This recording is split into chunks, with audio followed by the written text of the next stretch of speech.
Hello, everyone. Welcome to our 8th Node.JS meeting. We are very happy that you all decided to join us tonight. For those who don't know me yet, my name is Marta and I work for DataArt company, and we support Cesare during those meetings. Today we have a guest speaker from Prisma company from beautiful Canada, but Cesare will tell us more. And before we start, I just have a short announcement. DataArt, so my company, is organizing a conference called IT Nonstop online conference on December 3rd. So the main topic is artificial intelligence and machine learning. So for those who would like to join us, you may find all the details below in the description of today's webinar. That's all from me. And Cesare, I'm passing it to you. Yes, thank you, Marta. So, of course, I'm recommending all of the meetings organized by DataArt. Always great. And also, I'm very thankful for the Prisma team for contacting us, and especially Jason that will conduct today's presentation. Jason is a member of Prisma team, and he's also the core contributor of the GraphQL Nexus Framework, about which he will tell us more. So the stage is yours, Jason. Awesome. Can you hear me okay? Yes. Okay, cool. Well, thanks for having me. So yeah, I'm going to be giving an introduction today about Nexus, and a quick clarification on the tool. So there was a project that I worked on at Prisma up until recently called Nexus Framework. And what we'll be talking about today is the Nexus library. So similar, but there's a slight change there. In the last few months, we decided to stop the work on the framework, and now the library is going to be kind of the focus going forward. So that will be the focus here, and yeah, I'm super excited to share. So let's see here. There we go. Just a little bit about myself. Yeah, as you mentioned, I work at Prisma now for just over a year. I'm based in Montreal, Canada. At Prisma, I work on the GraphQL Working Group team. So we just find ways to improve the way Prisma works with GraphQL in the Node community. So that has meant to date mostly work on Nexus. There's also a couple other packages we work on, like GraphQL Request and small things like that. But Nexus is definitely one of the focuses. I have about 10 years of experience studying design, got into front end. Back then it was like jQuery, got into backend with, or rather front end with jQuery, backend with Node, and got into DevOpsy things, and kind of did a lot of product along the way and some management and things. So kind of a multidisciplinary background. But I'm really passionate overall about sort of systems. I love type safety and developer tooling. So it's been a lot of fun at Prisma and working on Nexus. The agenda for today. So we're going to talk just briefly about what Nexus is and how does it work at a high level. Then we're going to dive into some of the type safe features just briefly in kind of slide form, but then hopefully we'll spend at least half of the time, if not more, on the live coding. We'll be covering Nexus mostly. So when we brush up against GraphQL, we won't talk too much about that in its own right, about the spec, things like that. Node, TypeScript, these are kind of just assumed prerequisites, but if any of this is new, that's fine. So it is an intro, so I don't think anything we're doing is going to be too hard to follow or crazy. It should be pretty straightforward.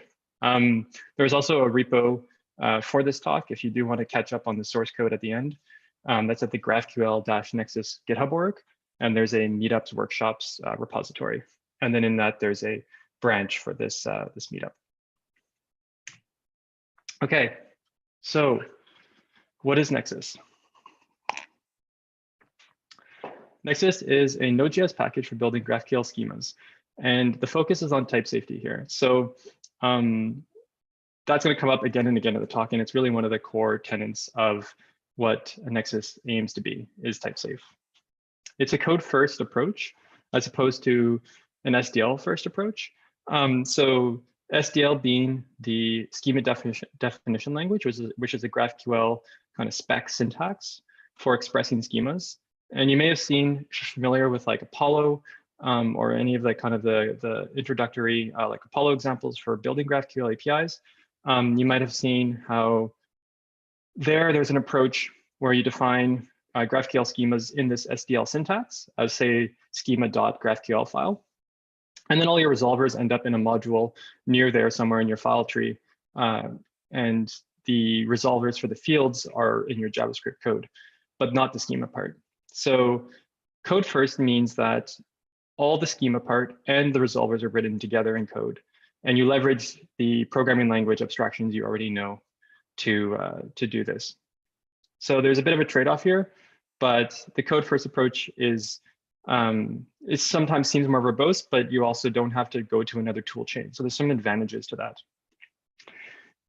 Nexus is also a thin layer over the GraphQL package itself in Node.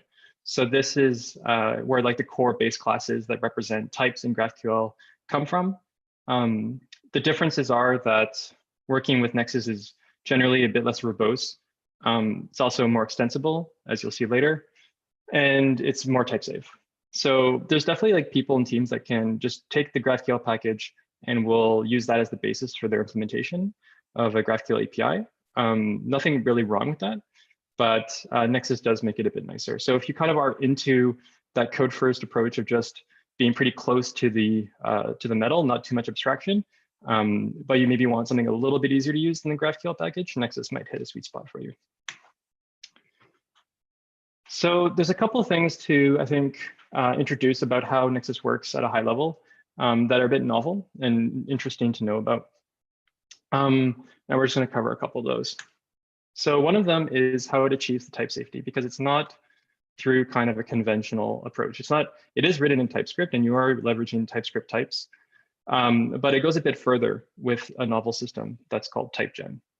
So in this diagram here, if we look at the development stage down below, imagine you have your application, you've imported Nexus package and you're working with the API. So you're defining type defs for your objects in your schema, your enums, and your GraphQL, the query root types and your mutations, all this stuff.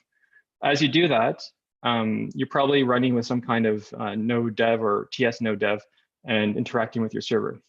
Every time the server boots and your application is actually running, at runtime, at that moment, Nexus will generate some typings and will write that to disk. And those typings are basically augmenting what types are available and how things are typed in your application code. TypeScript is going to be running somewhere in the background, usually like a language server plugin, which will be, say, with your VS Code, it just comes out of the box. Maybe an extension for other IDEs as well that you have to add, but generally it's sort of, you're not thinking too much about it. And so that in your IDE, it will pick up this TypeGen file. It will see that there's some new types, and you'll just get better and more accurate type feedback in your application code. So this is sort of the loop where you write some code, it runs because you've changed it. The run generates new typings. The typings get integrated back into TypeScript. The language server that's running, you get new feedback in your IDE. Maybe you correct some errors, address some type errors, and you add some more types to the schema, and you continue getting new type gen, so on and so forth. When it comes time to deploy, of course, you're just going to probably, if it's a TypeScript project, because this flow also works for JavaScript projects as well. It so happens that like VS Code, for instance, is already set up to apply TypeScript kind of IntelliSense to JavaScript projects. So everything in that workflow I just described actually still works for JavaScript, which is kind of cool. When it comes time to build, if it's a TypeScript project, say you're going to transpile to JavaScript, and Nexus kind of has a production mode where it doesn't do this file generation, so that latency and overhead, performance overhead is really just a development time kind of concern. Another aspect of how it works, just to clarify how decoupled it is and interoperable. So it really is just a library. It really is just concerned with the schema construction. In your package, the Nexus package, it's actually at Nexus/schema right now, but you import it, you start writing Nexus type definitions. Under the hood, these are just translating to GraphQL type definitions. And then those go into the make schema, which there's a version of make schema in Nexus, but then there's sort of a similar corollary to that in the GraphQL package. Excuse me, in the output of this sort of schema step, make schema step is the actual schema data. And then that's very decoupled and can be passed off to a lot of other tools, depending on what you're trying to achieve. So typically, like a server, for example, Apollo server or Fastify GQL, there's, I think, something for Nest and so on and so forth. This sort of output of the schema just can go right into those systems. And because Nexus is just building on, again, a thin layer on the GraphQL package, you also can just take third-party types, like types from third-party locations. So a common one would be like the GraphQL scalars package, which does a lot of great types for adding scalars to your GraphQL schema, such as like JSON, date types, these kind of things. That can just be kind of, there's a little interface in Nexus to kind of plug them in so that they also become type safe. But basically they just get they get kind of merged right into the mix schema. So this is very interoperable. So finally, we'll just cover some of the cool type safe features that most projects will interact with. We're going to get to these in the live coding as well. So we won't go too deep yet. We'll just kind of skim over the surface. The abstract types we'll maybe spend a little bit more time with. So the first is that in Nexus, when you're defining fields for objects in your schema, these fields may at first just be referencing scalar types, so strings and booleans and ints and things. But at some point, you usually are going to start referencing other objects and sort of get a graph being built up where one object has a relationship to another object. So when that starts happening, you need a way to reference these objects as being the type of a field somewhere else. Nexus makes that easy with the ability to do string literal referencing. And so with TypeScript autocompletion, basically you can just get an autocomplete list. You'll have all the possible types represented as strings, and you can just do that. That has a benefit also for circular dependencies between objects. Sometimes the cyclical references could be kind of a pain to deal with otherwise. So here you just have the strings, no problem. You don't need to do value referencing.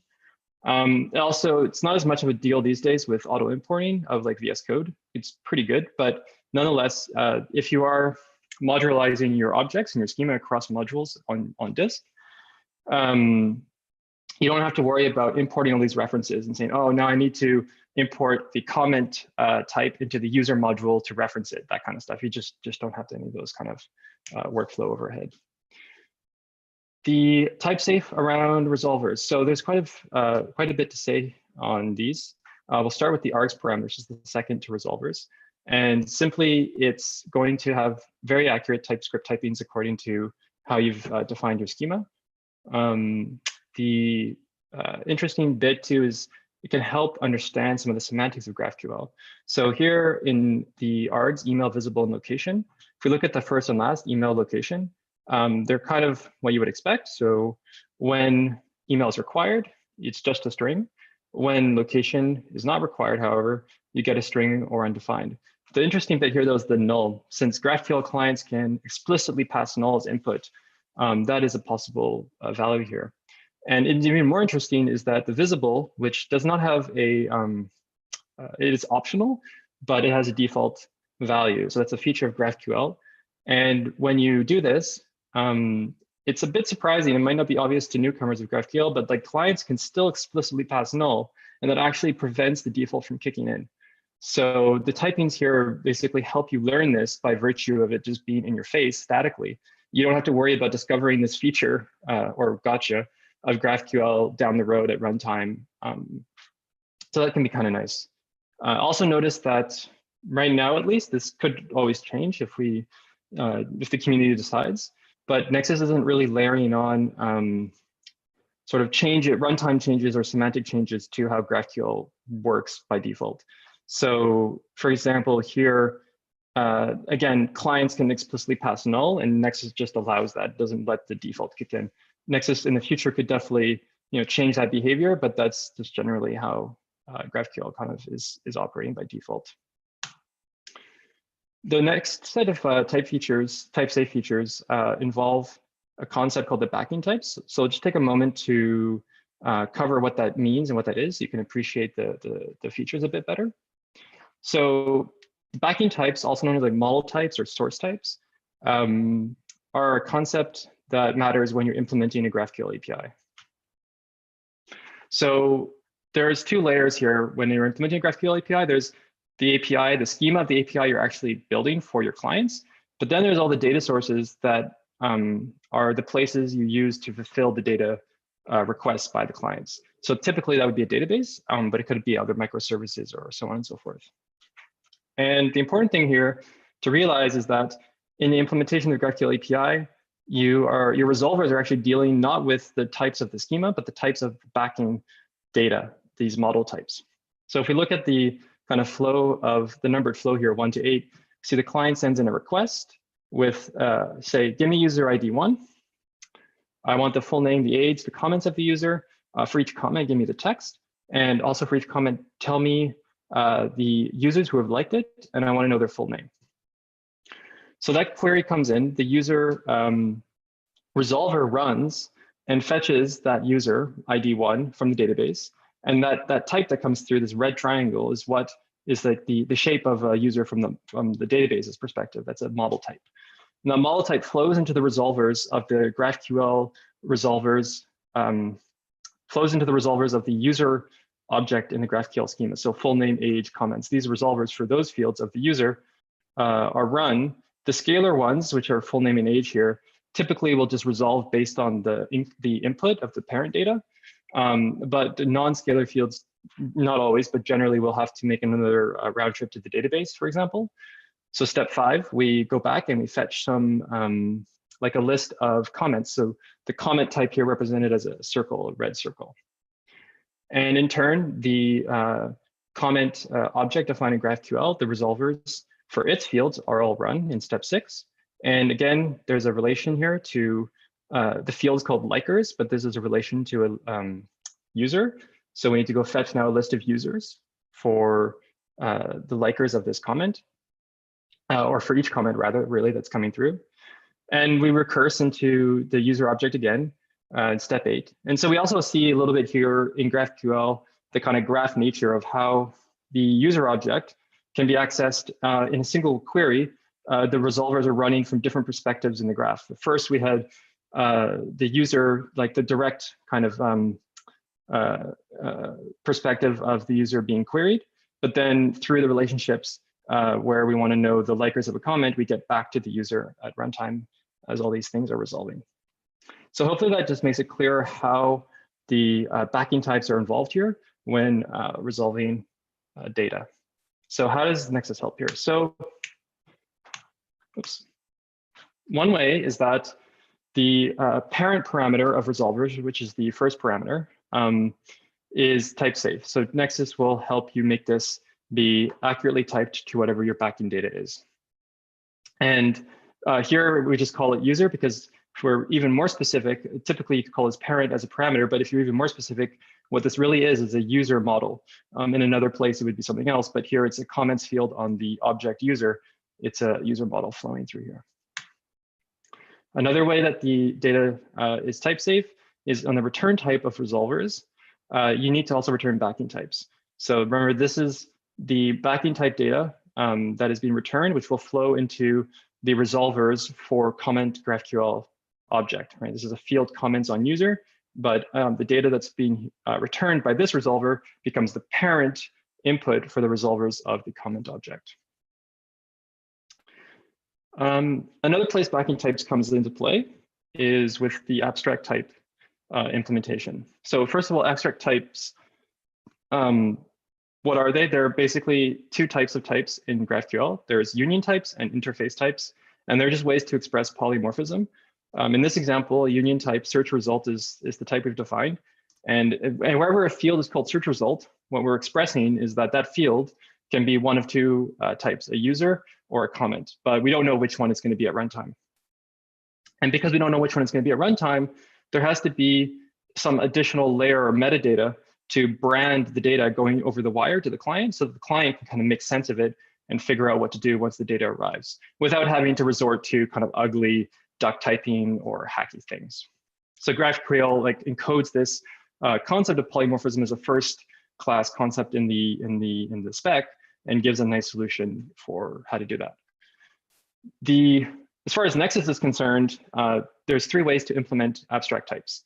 So here we see a minimum definition of a union type, but there's still something missing. There's no branding of the types implemented, so this would be an incomplete implementation. The three strategies are modular, central, and discriminate model property. So let's look at those. In the modular strategy, what Nexus will require you to do is put in an isType of implementation method directly on the object types that are part of an abstract type. So here we see that the user is being required to implement that method, and it receives a parameter of data, and it needs to return a predicate, which basically says, is this data coming through me? Is this data of a type that is a user? And the cool thing is that Nexus will give us type safety with regards to what kind of data this could be.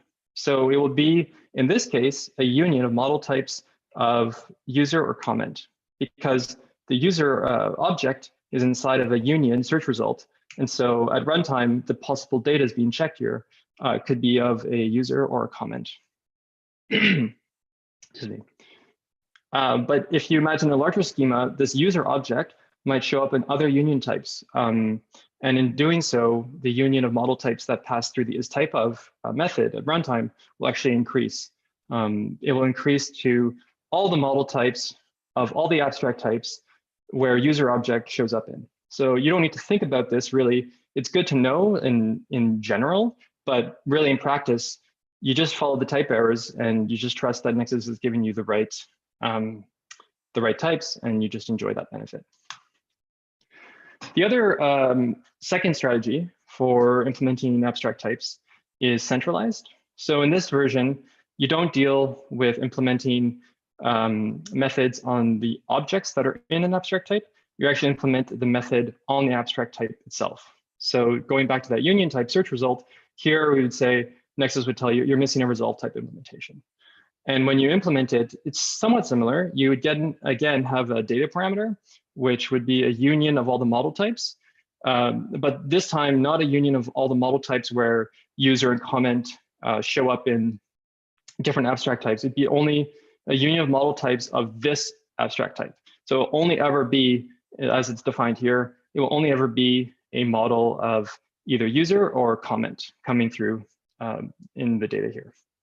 And instead of being a predicate function, it's a union of string literals. So you just need to return the name of the GraphQL object that this data represents. And then in terms of trade-offs, there's a great guide that we've put up on the website to talk about abstract types. But one of the main trade-offs here is that if you have user and comment and they're part of many different union types, for example, you're going to find yourself, and you are using centralized, you might find yourself starting to repeat logic here to dispatch and brand the types. Whereas if you have the modular approach, you just implement isType of once for that object user, and that implementation can be shared across n number of abstract types. Finally, one of the third options for implementing the abstract types is called discriminate model property. And in this version, or this strategy, what you need to do is in the resolvers which return backing type data, you need to include a special property called __ type name. And basically the rule is that for resolvers of fields whose type are abstract types, this requirement will kick in. And the type name value is going to be just like it was before in centralized, a name of one of the types in the abstract type.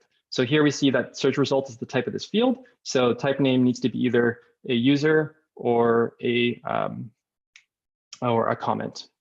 And so this is interesting in the sense that it shows it really gets to the heart of backing types, because you're actually, the strategy actually augments the type requirements of the backing type itself in the resolve to have to include that property. Okay. So that's almost at the end of the slides. One more thing before we finish. I just want to shout out to the fact that Nexus has a plugin system as well. And you can do some pretty cool things with it.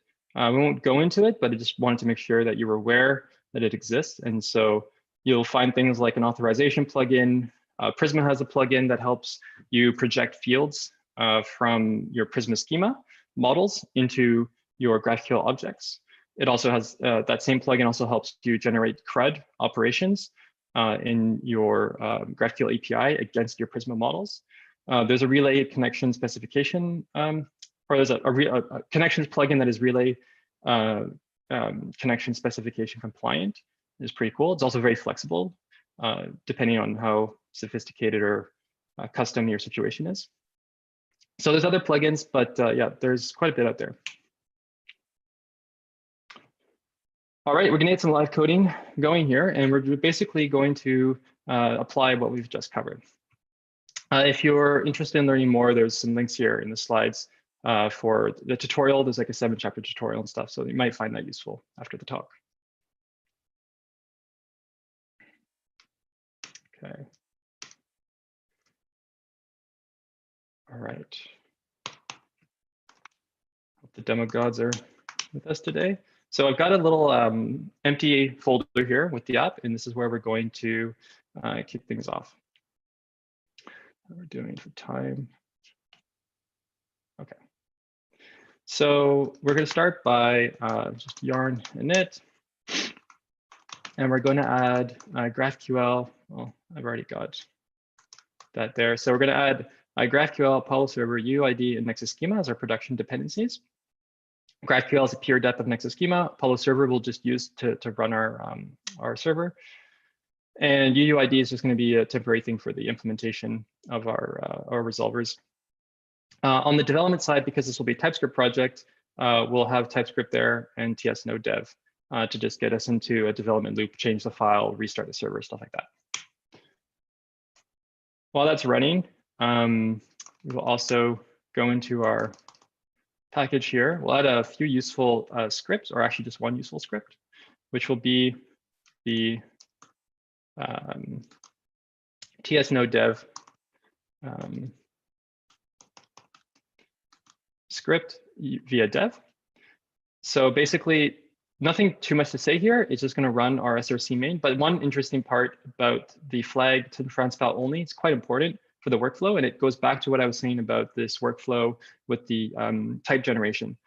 So if we didn't have transfile only, what could happen is TS Node Dev would block running the server if there were any type errors in the application. Kind of makes sense depending on what you want to achieve, but for Nexus, it really doesn't, because Nexus needs to run to generate typings to get you to a complete type safe situation, type safe state. But if you're blocked because there's a type error that you need the type gen to be present for to fix, but you can only get the type gen by running, but you can't run because there's no types, because there's a type error, you get into a chicken and egg situation. So the workflow that we recommend is to use TS Node Dev transpile only. Now it only cares about taking TypeScript, turning it into JavaScript, letting Node run it. And then where we then look for type errors is instead of in the terminal, just in our IDE. There's some more advanced situation like setups you can run with like 2 terminals if you still like to see type errors in your terminal, where one is terminals for transpilation and one terminal is for the type errors and things. But for this demo, we're just going to work with the IDE for type error feedback.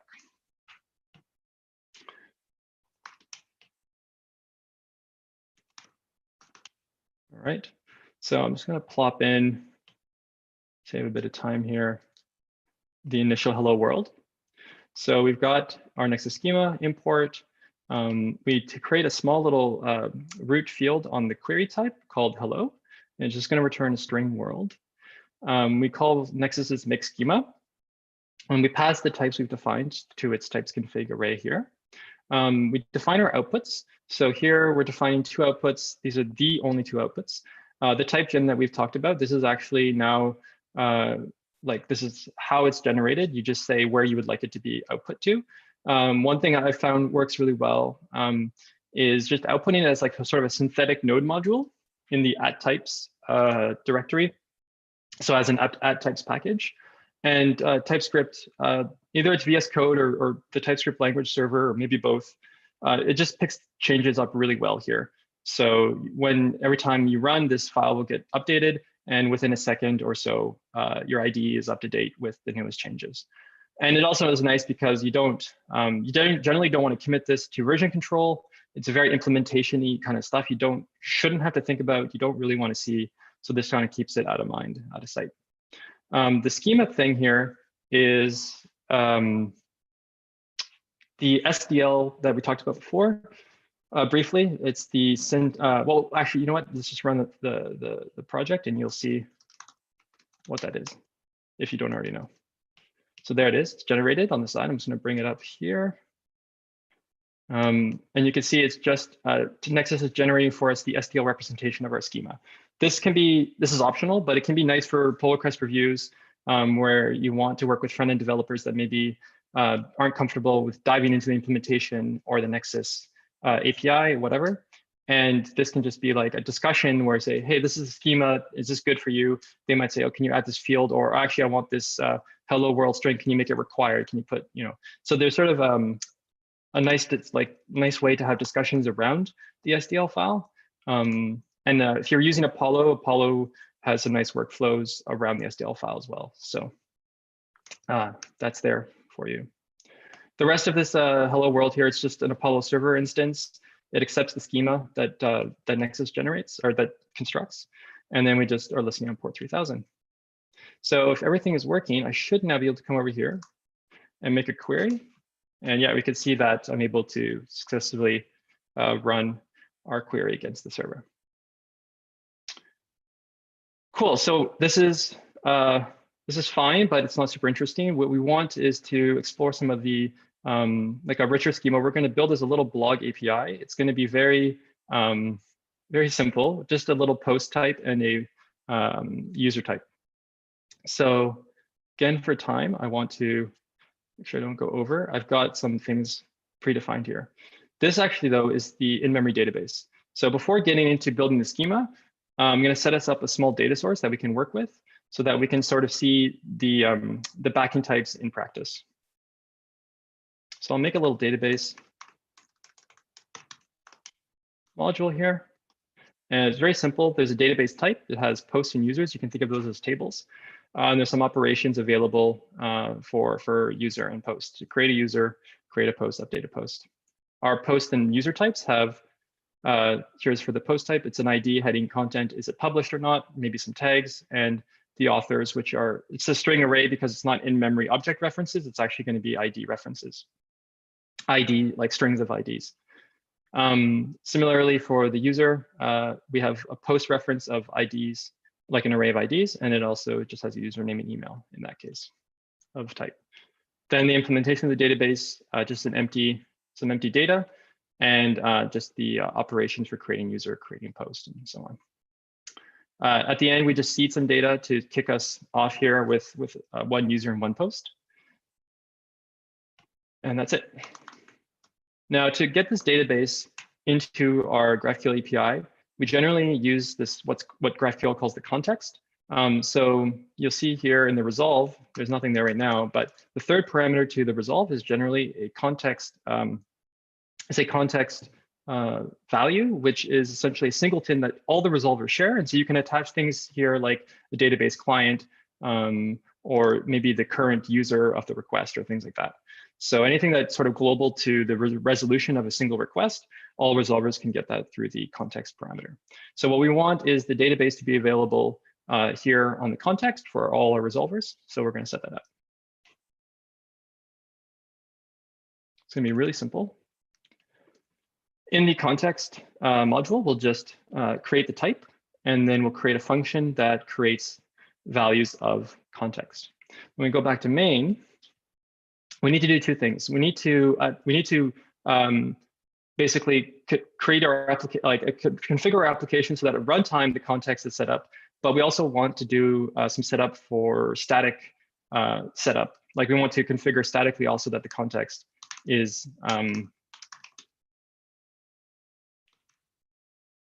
recognized. So here, all we need to do for Apollo for the runtime is pass the create context constructor to the context config of Apollo server. But if we go back here, you see that the context statically is still any. So that's not really great, right? It doesn't give us the type safety or autocomplete productivity that we want. So to get this working on both levels, we need to then also tell Nexus about the static types. So this is done using this config option, typegen auto config. And there's in here sources key, which is an array of sources. Sources meaning modules, basically. And so what you can do is tell Nexus about places where it can find types. And we want it to know, we want to tell Nexus about the context type. So we're going to configure the source for this one being path join the current directory of this module, and then just context. And alias is the second parameter here, and it just needs to be a value that in typegen what it will be imported as, like in the asterisk as namespace. So we're just going to call this one context. And let's see. Oops, forgot to close here. That should be better. And let's see. Oh, and get rid of that. There we go. And the last thing, now that we've set up that source, we just need to tell Nexus what the context type is. So we set the alias that we're importing as context. And if we go to that module, if you remember, the exported type name was context. So we can just access it like that. And if we just save that, behind the scenes, remember TS Node Dev is running. And typegen has since run in a few, like I said, a second or so. And context is now the type of the context parameter, which is exactly what we wanted. And now we can see, we can access our DB, and it has our data, operations, everything that was defined before. So now we're good. From a runtime perspective, we're good. And from a static perspective, we're also good. So those things are synced up. Now we're ready to define some more interesting parts of our schema that leverage this new access to the database. So I'm going to just open up the SDL again, put it to the side. And so as we, it's a bit small, my screen here for all this large fonts, but I'll close the tree there so we can see both sides. And what I wanted to show you is as we add to the schema, we're going to see the SDL also grow. I see the comment that the import of there could be something wrong with the import of create context. That's the comment from the audience. Is it the right package? Ah, thank you. Yeah. It's from Flavian. So, we would have hit that error pretty soon. Yeah. Now the runtime is correct. Thanks, Flavian. Auto import usually works and sometimes doesn't. So, all right. There's quite a bit here on the schema. So instead of writing it out, I will again just copy some types here, and then we'll break it down once I've pasted it in. So the first thing you'll see is actually we might have to wait for it to be able to build before seeing it. But in a moment, you'll see the SDL expand too. But first, we have to fix a couple things. So need to just get these imports working. We have object types being used here. We have a union type being used here. And we have a string arg. And we have a mutation type. And we have ID arg. All right, and so we've got all those types defined up above, and you see they're just simple pure functions that they take a configuration and then they return a value. And so those values we're now going to pass down to our make schema. We already had mutation from before, query from before. We'll add mutation, post, and user.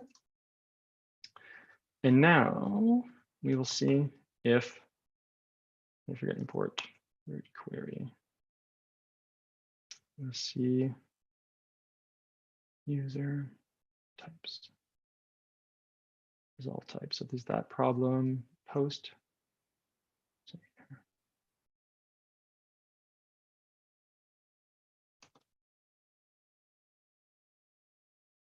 Missing search result. I will comment that out for a moment. Okay, there we go. So now typegen is able to run. So this is sort of an example of a chicken and egg. And Nexus still has, I think, some ways we can improve here. But basically, there was so this wasn't a type error that TS Node Dev was blocking on. This was actually sort of an assertion error at runtime that Nexus itself was blocking on. So it was preventing the typegen from running. But we needed the typegen to get this working. But we'll bring that back in a second. So there's still a couple errors here that I want to point out. So one is that you notice there's, if we go back to our database, right? The type of a post was, again, ID, heading, content is published. So why is it that in these resolvers, we can't access those properties of the backing type? Because that's what we want. So what's the problem? The problem is that we haven't set up that backing type in our sources of Nexus. So here it thinks that the backing type is only ID and tags, which comes from basically Nexus by default inferring the backing type from what we've defined in our GraphQL schema.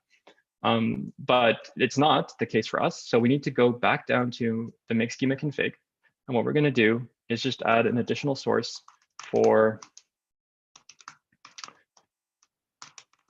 the database. So here I'm going to add the database module as a source. We don't want the alias to conflict here, so we'll just call the alias database. And basically, by default, what Nexus is going to do is it's going to see that there's now another source. It's going to look at all the exports of that source, the database module, and it's going to see that some of our types in the GraphQL layer, such as user, have the same name as these types that it found in the sources. So there's the user type here. So by basically just doing a name matching, okay, there's a source type called user, and there's a user type in the GraphQL object. So what Nexus does by default is say, okay, well, the backing type for the GraphQL user object is going to be this user object from the source types. Now you can see that if I hover over the user parameter, it is typed in TypeScript how we want it to be, which is this is a user backing type. And of course, now we have email, ID, post, username, just like we expected. We have one type error left right now, which is that the search result abstract type, which is a union, like I showed in the slides, which is a little bit different. It's a post in a user rather than a post in a comment, but basically the same idea. There's an error here which says, well, it's a type error, so it's a bit hard to read. But basically what is happening here is that the resolve type strategy, which if you remember is the centralized strategy, is not the default of Nexus. So what we need to do is go back down into the configuration of, and I think I just realized something. One sec. Yeah.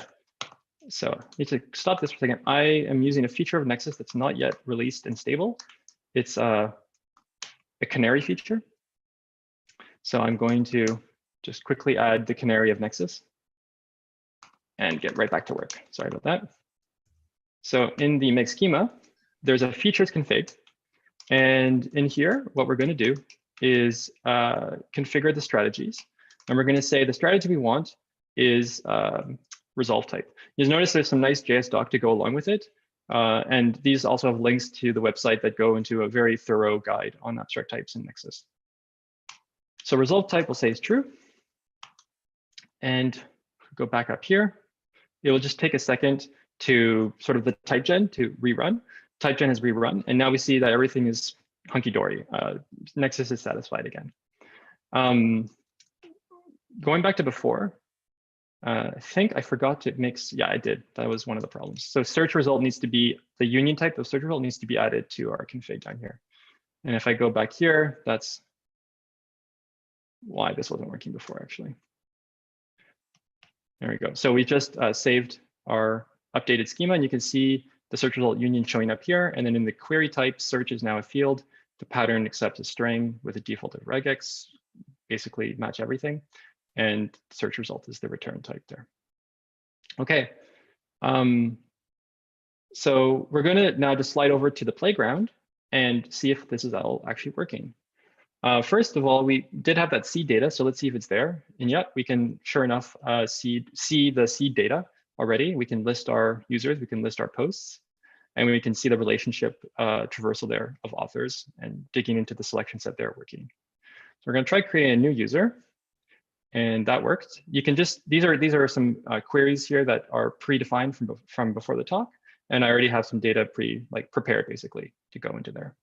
I also have some variables down below. So I'm just going to put the author here to be this variable.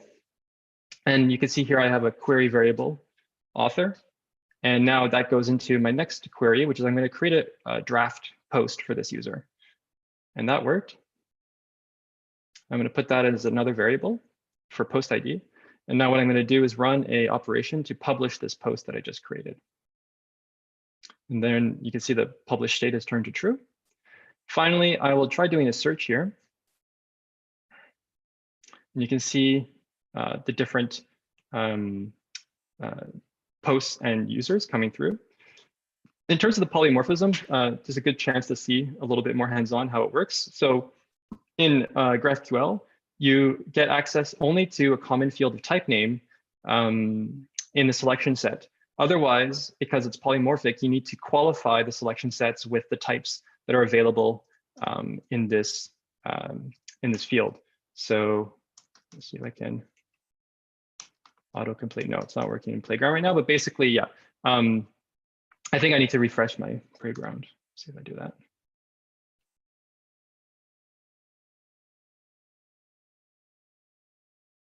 Yeah, that should be better. So I'll search again, and you can see there's only one field, so it auto-completes. If I remove here the post selection, ... on, you can see it auto-completes. And I can, in the query in GraphQL on the client side, I can select for fields that are of any particular member of this polymorphic type.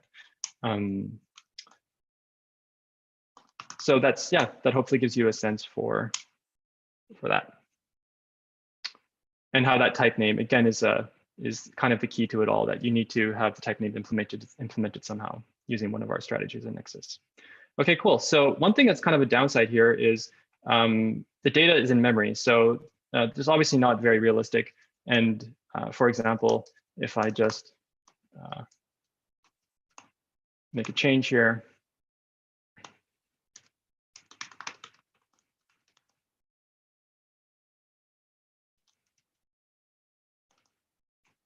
and then I search again, the server is currently rebooting. Now it's ready again, and my data is lost. So let's make this just a little bit more interesting, a little bit better. What we're going to do is switch over from an in-memory database to Prisma. I'm obviously biased, but I think Prisma is pretty awesome, and I think it works really well with Nexus. And so we're going to kind of show off that that integration and how these tools work really well together. For the time saving, again, rather than typing this all out, I will paste in the code for that. The version of the code I have for it has also done another thing other than just adding Prisma. It also modularized the schema. So we're going to take a look at that.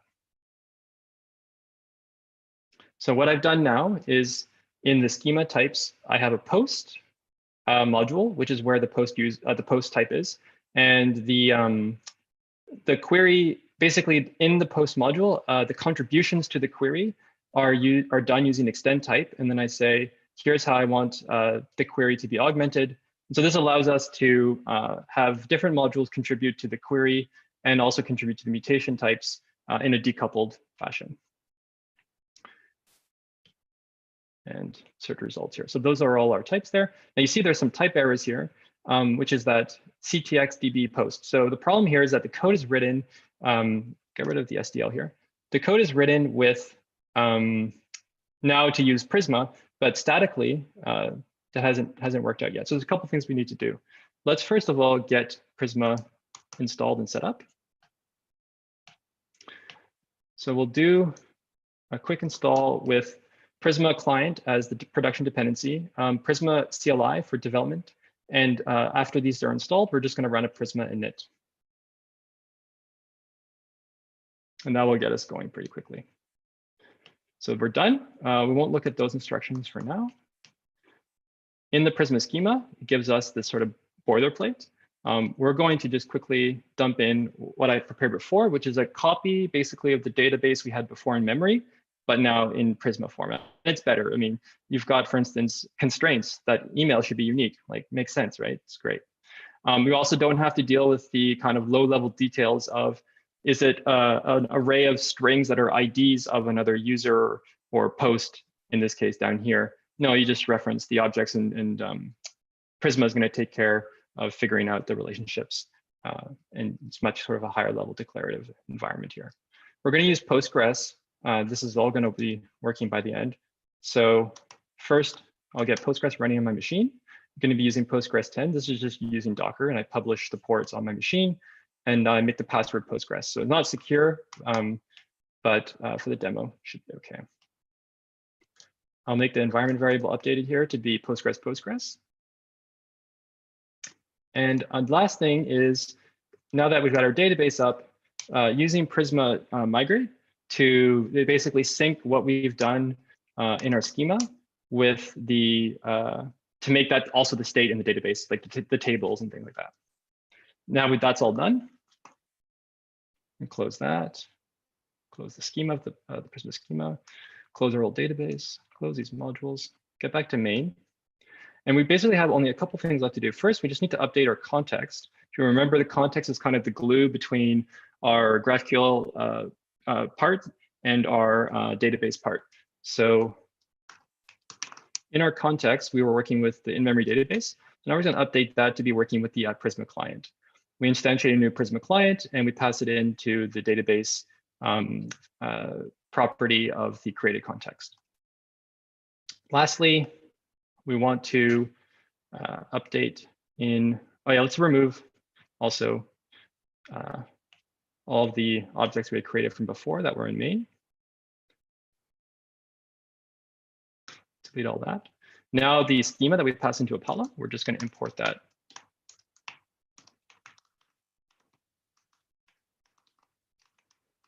From schema. Okay, so now the main is really reduced to kind of the entry point of our application. It's got the Apollo server, and the Apollo server is booted, and the schema is imported. And the schema is totally now isolated in our code base to another folder. So then the schema folder, the index there is where we do the make schema construction, and we just have the schema exported as the default in this module. And you'll notice that in the context, the source types, the backing types, we're no longer using the database module that we had, the in-memory database, as a source of types. We are actually now using the Prisma client, the generated Prisma client as a source of types for our backing types. And so that's how we get the TypeScript representation. So Prisma takes care of generating a TypeScript representation of all the models in our Prisma schema. And then Nexus takes care of basically pulling in those TypeScript types and typing our resolvers correctly. So they work really, really, really nicely together, very complementary. So if we look at some of, just take our post, for example, here in the resolvers, we're still, didn't have to change anything about the scalars, but in the T field for authors, where we can relate a post to its authors, we now just are using Prisma, which is the DB, and we get access to post user. And then on user, we get all these nice methods, operational methods to deal with that model at runtime. Here, we just want to find one, all the posts that have the ID, find all the users who have posts that match this ID. And that's fairly similar for the other resolvers, nothing too earth-shattering there. When we're creating, now data goes into a data property. And when we're updating, again, data goes into the data property, and you can specify which things you want to update. On the user, if I remember, is there something interesting to show there? Maybe not. No, okay. So last thing is, let's see if, oh yeah, this is actually what I want to show, is just on creating a post. When there was the idea there that when we created a post, we associated who the author of the post was. So the way we do that now is with Prisma, there's a connect, there's a concept of connecting for relational fields. And on the connect, we just pass in an array of the authors, and we just turn these array of IDs, which is coming in from the args of the client input. We're turning that array of IDs into an array of objects. And the reason they're objects, I don't know if I have the, no, it's not typescript there, but if I just comment that out for a second, the reason is that in Prisma, you not only can you can connect basically on anything that is unique in the Prisma schema, which is really cool. So it's pretty flexible. It's not just based on ID anymore, but we're keeping that for our implementation. Okay, so let's just make sure that I haven't lied about any of this, that it actually works. And then I think that'll be the end. So we're still running here at 3000. I'll refresh. And you can remember that, like, the easy way to test that things, well, so yeah, things are, we've definitely transitioned away from the in-memory database because that C data is gone now. But now if I create something, it should persist because now we're not dealing with in-memory data. So if I register a user and I go over here and I make a little formatting change and we're restarting the server. And if I list users, server failed because it's still restarting and still restarting.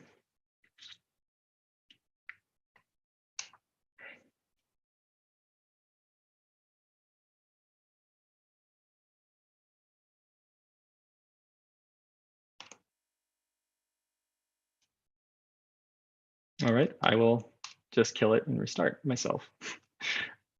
Whatever. And if we refetch, we can see that across restarts, we actually have data persisted. So that's great. We can search and there we go. So thanks for your time. I hope that gives you a taste of Nexus. And again, this is pretty fast and it might have been hard to see everything on the screen. So there is a repository with all of this source code you can check out at your own pace after. Yeah, thank you very much, Jason, for a great presentation and a very clear example, together also with the real usage of the database. So we're waiting for some technical questions here, so feel free to just write it.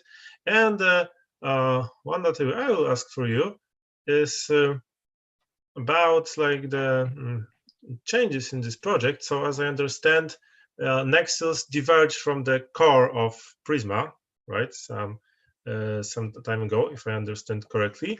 And if you can tell me how it evolves, what was the moment when you decide to split it from the Prisma to create it as a new project, and how you said that also recently you are making some changes in the project. So what we can expect in the future from Nexus? Yeah. So probably what you're referring to in the first part of the question is about like how Prisma 1 was this tool that basically built in the concept of GraphQL into its product, and that it gave you a GraphQL API over your database. That was kind of, it did more, and it wasn't that exact, like it was more nuanced than that, but that was kind of the TLDR, was that it Prisma 1 put a GraphQL API over your database. And what Prisma 2 has done is instead become more modular, like think of it as a toolkit, and you just are, it's not an ORM because it is just actually a query builder, doesn't do object relational mapping, as it were. But in a lot of ways, it just feels like an ORM because it's just this library that you import, and then it makes it really easy to query your database. And that's a big change from before, because now there's no, it's much more flexible, and there's no more concept, or you're no longer forced to think in GraphQL. So if you want to use REST, if you want to use a non-GraphQL based way of accessing your data, you could totally do that with Prisma now. It's much more sort of finer grained. So so Nexus itself as a library, what I've shown you here was never actually part of Prisma Core, but certainly GraphQL was part of Prisma Core in Prisma 1. Now, Nexus itself is an interesting story of just open source, where Tim Grieser is actually the original creator of Nexus Schema, and he created that, I think, in the autumn of 2018, and met Johannes at GraphQL Summit, and they just kind of clicked on the kind of problems they were trying to solve, which was a lot of type safety related issues with building GraphQL APIs. And Flavien was one of the original contributors and collaborators at the time. Him and Johannes and Tim Grieser worked on refining the API. I think at the time it was originally called like GraphQL Literal. So they came up with a better name. They came up with some more ergonomic parts of the API. And sort of Prisma became an early, you could say, proponent or advocate for using Nexus. And in since has continued to invest engineering resources into developing the library further. Which goes to your second question about the changes to Nexus itself. There was an effort earlier this year to build kind of a framework around Nexus that was maybe comparable in scope or ambition to, say, Ruby on Rails, to just create a very like a very kind of productive workflow around, and declarative workflow around building GraphQL APIs, with Prisma being kind of the central, kind of like the active record of this framework. And it worked well. It was not fundamentally kind of problematic, but it was a big project. And so in the end, from a resource perspective, we decided to go back to the Nexus library and have the framework be put on hold for now, so that we can just kind of decrease the scope and increase the quality. And yep. So right now our goals, like what we can expect to see, Nexus Schema is on track to have 1.0 released later this year. So quite soon, probably next month. Oh, sounds really cool. You know that the yeah, the topic is, I would say those are really quite advanced topics, but I see that you are watching still here. Oh, there is a question. I read it from Piotr. What would you do if you want to pass all those types for queries and mutation of your API to frontend? That's the question from Piotr. Yeah. So Nexus Schema doesn't have a particular solution here for that. Like there's nothing built in, and there probably won't be, because it's kind of a decoupled concern. I think the kind of go-to solution that I've seen in the community for that has been a tool called GraphQL CodeGen. And there's one for like GraphQL CodeGen is quite a large project. It's quite general. And the idea with GraphQL CodeGen is it just generates code based on your GraphQL schema. And it can do this for various use cases. But one of the, of course, common use cases is, well, you've got your React app or something on the client side, and you want to get a kind of type-safe representation of all your queries that you're sending to the server. Apollo also does this. So if you're using Apollo, though, you kind of have this a bit easier, because I think Apollo client already has some tooling built in to generate those types that your client types for the responses and the queries your client makes for you in the code base. Also, if you're a GraphQL Relay framework user, I believe they also have some tooling around that. So if you're not using any way those tools from Facebook or Apollo, and you just have something more vanilla, you can always, I think, try GraphQL Code Generator, which is a very generic tool for solving that problem. Okay, thank you for the answer. And please, Piotr, let us know in the comments, is it satisfying your question? Oh, yeah. So great, thanks.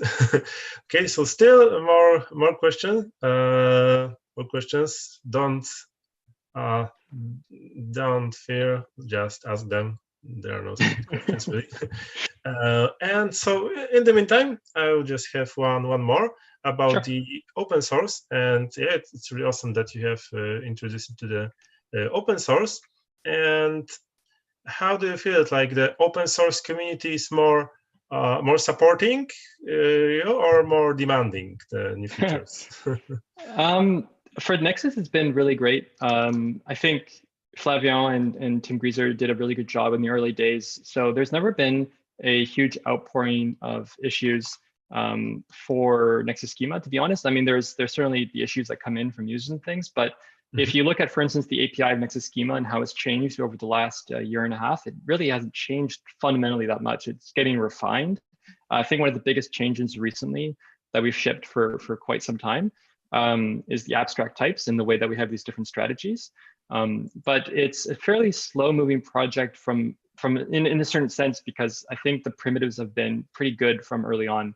And so the community has been pretty awesome, I would say. Like they give us a lot of like nuanced feedback, or think workflow issues with regards to type gen, and people sometimes not understanding how that works.